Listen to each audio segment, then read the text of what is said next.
Well, lots of you have asked how I make my pizza, and so I'm going to make a series of videos here. I'm going to put them together in a playlist, and I figured before I waste your time, or you waste your own time, however that works here, I'll go over some of the stuff that I use to make the pizza.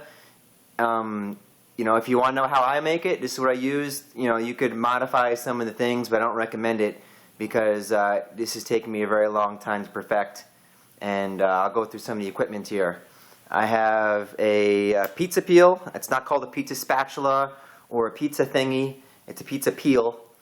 This is an American Metalcraft pizza peel. It's got the metal peel. You can get them in wood and all different finishes. This one was relatively cheap. It was like maybe 12 or 15 bucks. I ordered it online. It's a 16-inch peel. I think it works great for home use.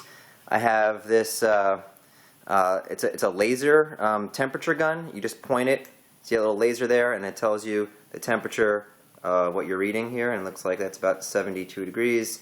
That's my room temperature in here. I think this is, you almost need this for your pizza stone because you need to know what temperature you're cooking your pizza at.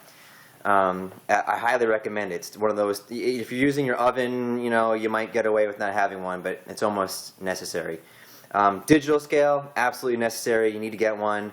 This one measures grams, ounces, that kind of stuff. When you're making pizza, you just really need to do weight measurements, not volume measurements. This is a non-negotiable for me when I make a pizza is the type of flour.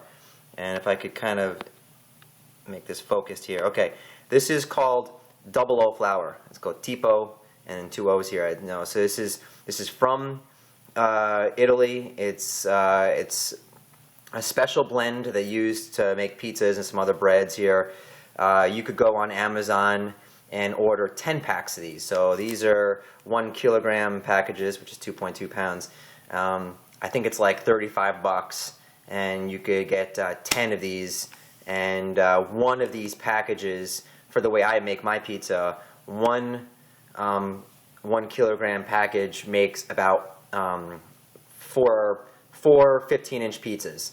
So that's 40 pizzas out of that 10 pack of pizzas.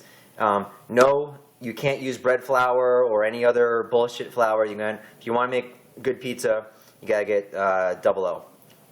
And the brand that is very popular there, that is really the only one that I found you could get here in the States, is the Antimo Caputo double O flour, and it's the one I prefer. I've had good success with it. Kosher salt. The yeast, a true pizza pro probably uses an actual cake yeast, like it looks like a little butter. But I use dry active yeast.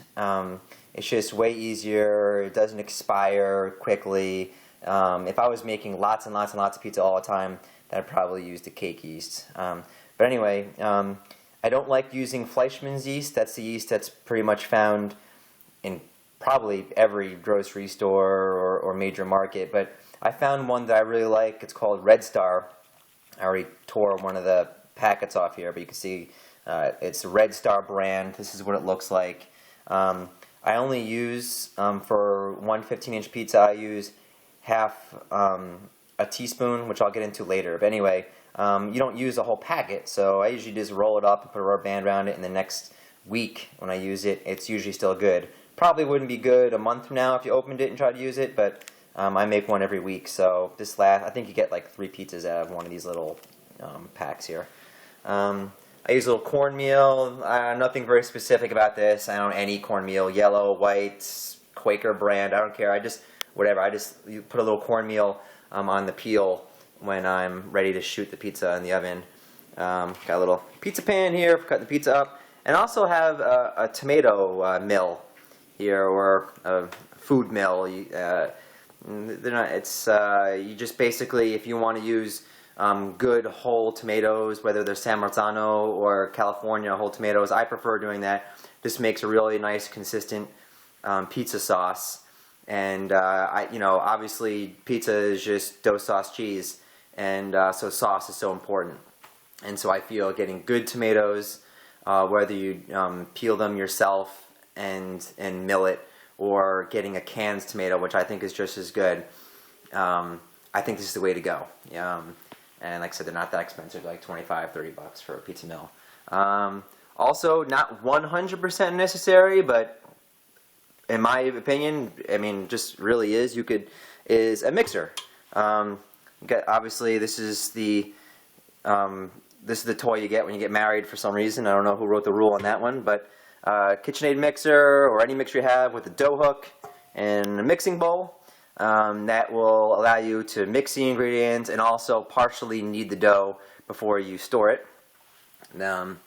And another really important thing here is the pizza stones. This is how I have my setup here. I'll go into more detail on this later when we're cooking the pizza, but I do a pizza stone on the bottom, which the pizza cooks on, and then I have an old pizza stone that's a piece of crap up top here. And basically the concept behind that is that the pizza cooks on here, and you get radiant heat from this stone up top cooking the top of the pizza. So this is like the poor man's way of trying to mimic a pizza oven or like a wood-fired oven. You kind of cook it from both directions.